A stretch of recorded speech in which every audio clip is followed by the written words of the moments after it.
Don't be a hero, be the villain. Stop trying to be the hero and instead be the villain. I achieved so many of my life's greatest goals by romanticizing a villain's mindset. The way I achieved this success in my life might be triggering to you at first. It's because I use something called negative motivation. So using things that are negative internally or externally as a way to motivate you. Some of these negative things might be fury, might be pain, might be insecurity.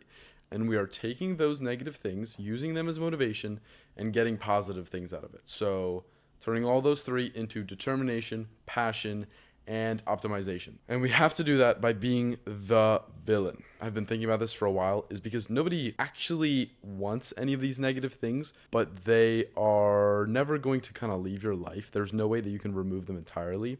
Like, no matter how confident you are, you're always going to have a little bit of insecurity.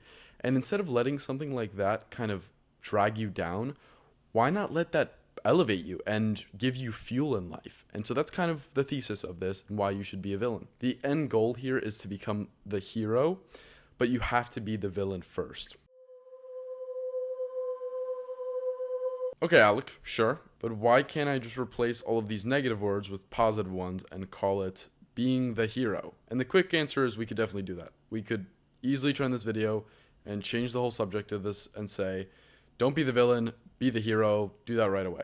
The reason why I say be the villain first and then be the hero is because there is an ordering, and you don't just become a hero for no reason. You do have to earn it. And I want to elaborate this on a tiny bit. When you do approach this from a positively motivated reference frame in the beginning, it's very inefficient in the long run because positive motivation won't yield the extraordinary results that we're looking for and create the foundation of sustained effort that we need.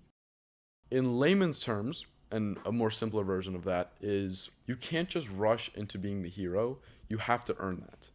You literally have to be the villain first, and then you become the hero. And a great example of this is every hero that's ever existed, because all of them have some type of origin story. All of them have some type of trauma, some type of horrible thing that happened to them, and they go through some villain phase. Whether or not we term it that, it's just some type of negatively motivated event that occurs in their life that leads them to eventually become the hero.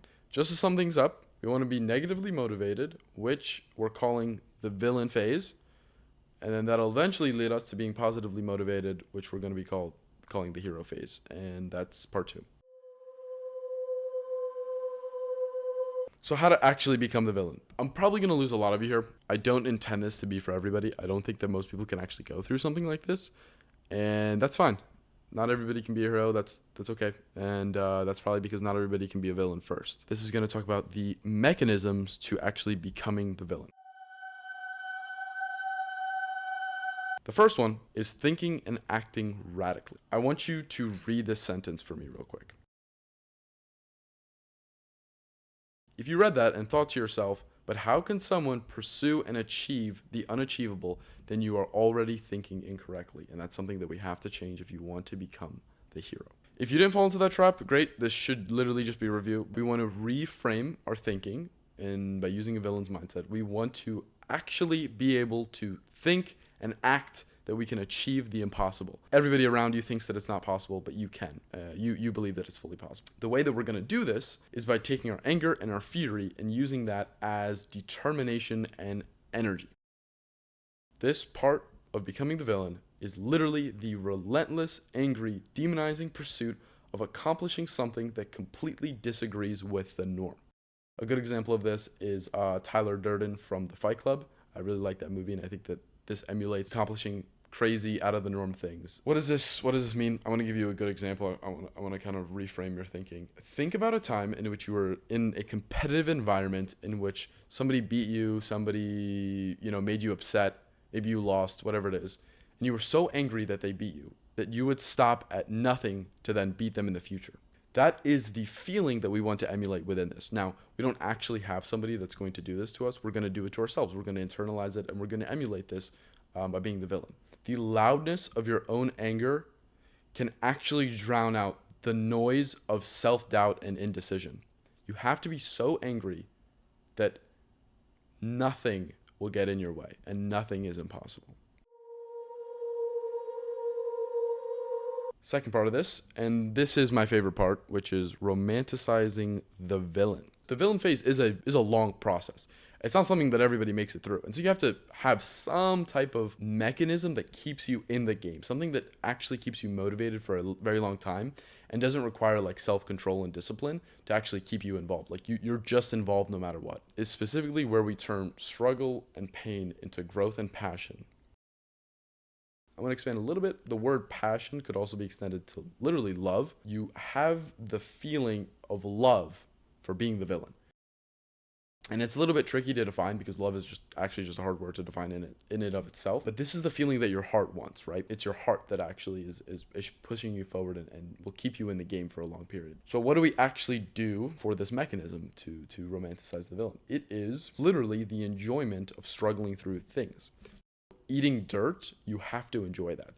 Why do I say that? Eating dirt is a analogy for just doing things that are unenjoyable or mundane. But it's essentially tricking yourself into enjoying things that traditionally are very unenjoyable. An example of this is just being a student. You know, if you don't struggle through the, let's say, homework or the classwork or the textbook, you're not actually going to learn. You just have to eat dirt. And you have to love it. You have to love eating dirt. Simple as that. A good visual for this, something that I personally do myself. Imagine sitting in a library with soundproof headphones, your hoodie up, you're locked in.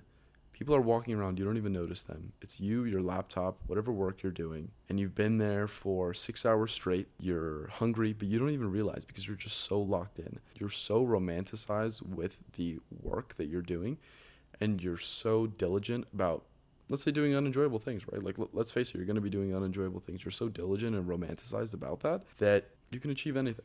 That's kind of what we're going for here. Okay. Then the last part, and this is pretty short and sweet, balancing in the fine tuning of actually being a villain, because very bad extremes of being a villain. And there's examples of this in history as well, like world leaders that kind of went a little bit crazy, didn't have that self-check. You have to be aware of the things that you're doing. So how do we do that? We have to be insecure and we have to be fearful. We use those to actually optimize and unify our life, our actions, and our thoughts. Essentially, you're insecure about your own actions in a way that you can self-reflect. And I think that if you lose insecurity fully, you won't have the ability to self-reflect and actually self-teach yourself and be able to learn within the actions that you make. So I think that insecurity is very important. And then that is the self-checking process.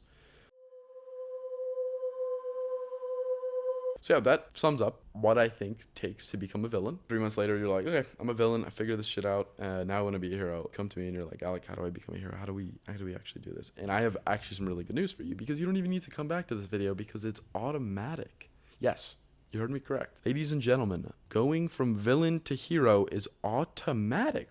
What? Yeah, no, it is. And I'll tell you why. It's because when you have negatively motivated things, you will then get positive results.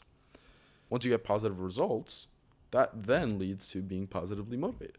Because originally we had negative results, so we were negatively motivated. The negative motivation led to positive results, and then positive results will lead to positive motivation. Once you have positive motivation, then you have positive results. So it's a good feedback loop. And when you go from villain to hero, you automatically enter that feedback loop. Why does that happen, though? This is a very important line. The positive results that you notice after being the villain will cause an automatic identity shift / internal mental reframing of the intrinsic motivation that you created in the first place. The intrinsic motivation goes from negative to positive by just being aware of the progress that you're making. All right, and now we're getting to the conclusion of this. I hope this didn't sound like a Chinese fortune cookie. I hope this was actually good advice. I hope you liked it. If you enjoyed it, tell me what you enjoyed. If you didn't like something, tell me what you didn't like. I want feedback. I want as much feedback as possible. Like, if you've done some of these concepts, or you have like villain adjacent kind of things that you've done in your life, like, I would really like to know. Like, I genuinely want to know. Okay, thanks. Bye.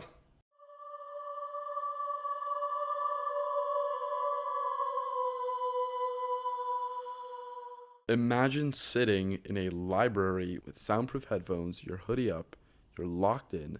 People are walking around, you don't even notice them. It's you, your laptop, whatever work you're doing, and you've been there for 6 hours straight. You're hungry, but you don't even realize because you're just so locked in. You're so diligent and romanticized about that you can achieve anything.